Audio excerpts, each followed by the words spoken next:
आदिबटला police के एहलकारों ने 15 शातिर मुलजिमान की गिरफ्तारी अमल में लाई, जिन्होंने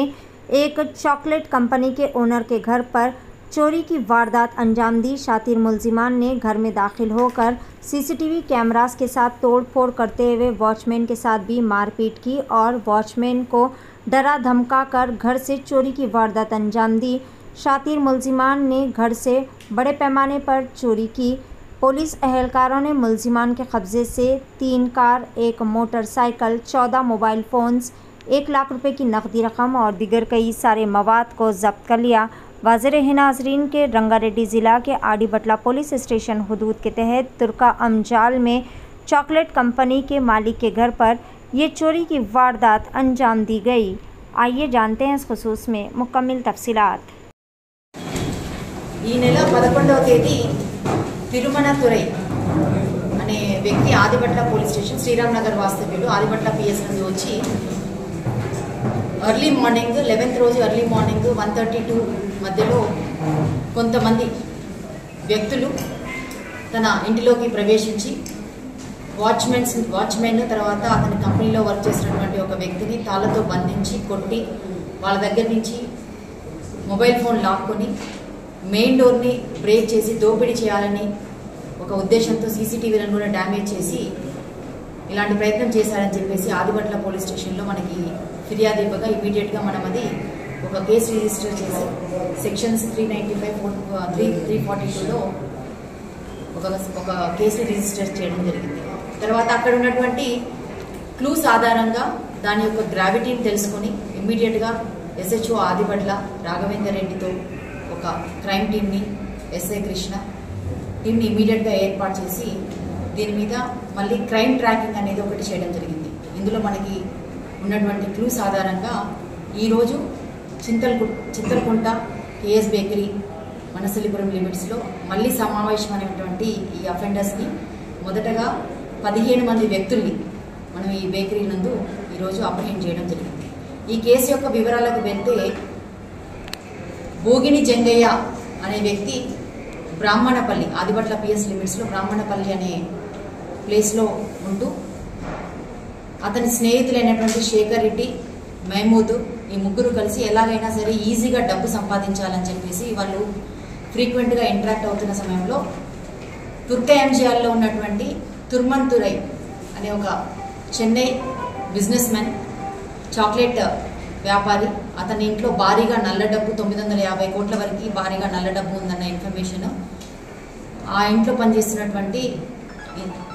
పాత వాచ్మెన్ కొని అది ఎలాగైనా కాజేయాలన్న ఉద్దేశంతో ఒక సూపర్స్టిషియస్ బిలీఫ్స్తో ఒక పూజారిని కాంటాక్ట్ చేయడం జరుగుతుంది. ఆ పూజారిని కూడా ఆ ఇంటి దగ్గరికి తీసుకొచ్చేసి రెక్కి చేయించి నిజంగానే ఆ ఇంట్లో నల్లధనం ఉందా లేదా అనే విషయాన్ని అతన్ని తెలియజేయవలసిందిగా రిక్వెస్ట్ చేసి అతనితో మాట్లాడుకున్న తర్వాత మళ్ళీ ఆ పూజారి మళ్ళీ రాలేదు. ఈ క్రమంలో మళ్ళీ వాళ్ళకి సంబంధించినటువంటి వాళ్ళ స్నేహితుడైనటువంటి పెద్ది శ్రీనివాస్ అనే వ్యక్తిని కాంటాక్ట్ చేస్తే అతనికి తెలిసినటువంటి విజయవాడ వాస్తవ్యుడైనటువంటి ఒక ఫ్రాడ్స్టర్ రజాక్ అనే అతనికి ఈ విషయం తెలిస్తే ఆ రజాక్ తనకున్నటువంటి పాత పరిచయాల ద్వారా ఆ చాక్లెట్ ఫ్యాక్టరీ యజమాని ఇంట్లో వర్క్ చేస్తున్నటువంటి ఒక మేనేజర్ ద్వారా అందులో నిజంగానే నల్ల డబ్బు ఉందని కన్ఫర్మేషన్ చేసి వీళ్ళందరూ కలిసి ఒక ప్లాన్ చేసి రజాక్ ఇమీడియట్గా ఈ విషయాన్ని శ్రీనివాస్కి తెలియజేయడము, మహమూద్కి, తర్వాత శేఖర్ రెడ్డికి వీళ్ళందరికీ తెలియజేసి అదే క్రమంలో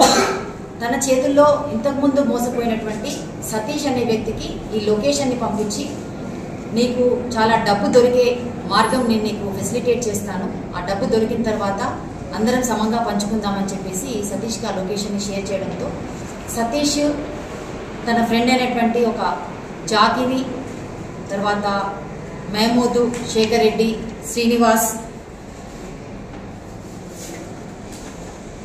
జంగయ్య వీళ్ళందరూ మళ్ళీ ఆ ఇంటికి వచ్చి రెక్కి చేసి ఓల్డ్ సిటీకి సంబంధించినటువంటి ఒక 8 మంది వ్యక్తుల్ని హైర్ చేసుకొని వారి ద్వారా ఈ ఆపరేషన్ని చేయాలని చెప్పేసి ఒక పథకం ప్రకారం అనుకొని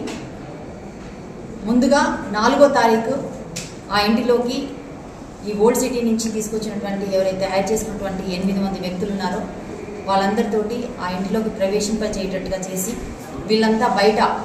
మిగతా వాళ్ళు ఎవరైతే మహమూద్, జంగయ్య, శ్రీనివాసు, సతీష్, జాకి వీళ్ళందరూ బయట కొద్ది దూరంలో వేచి ఉంటూ వీళ్ళందరినీ లోపలికి పంపించి లోపల చూసినప్పుడు అక్కడ సీసీటీవీస్ ఉండడము, తర్వాత లోపల డోర్స్ లాక్ వేసి అవి కొంచెం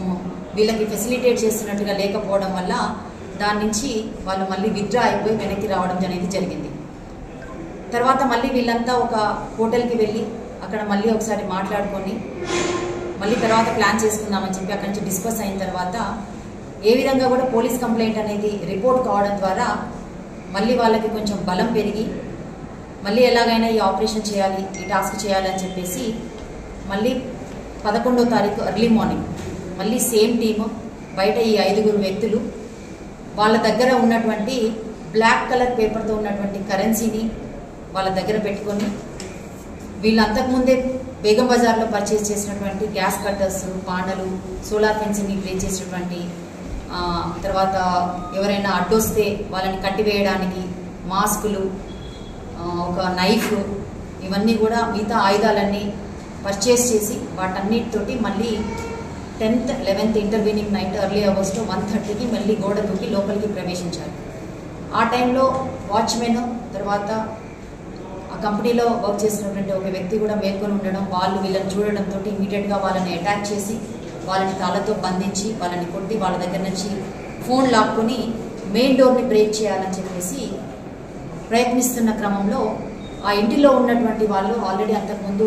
వీళ్ళకి అనుమానంగా ఉంది కాబట్టి సీసీటీవీని చూస్తున్నప్పుడు ఇటువంటి విషయం గమనించి ఇమీడియట్గా డయల్ 100తో కాల్ చేయడంతో దానికి సమీపంలో ఉన్నటువంటి పెట్రోలింగ్ కారు సైరన్ వేసుకుంటూ రావడంతో అక్కడి నుంచి ఇమీడియట్గా వాళ్ళు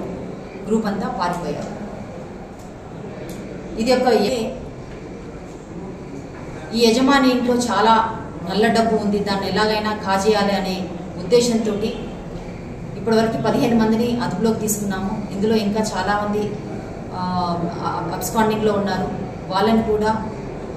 త్వరలో అదుపులోకి తీసుకొని విచారిస్తాము. డబ్బు సులువుగా దొంగతనం చేయాలి, వచ్చిన వాళ్ళని ఎలాగైనా కట్టేయాలి, అవసరమైతే వాళ్ళని హర్ట్ చేయాలన్న ఉద్దేశమే కాకుండా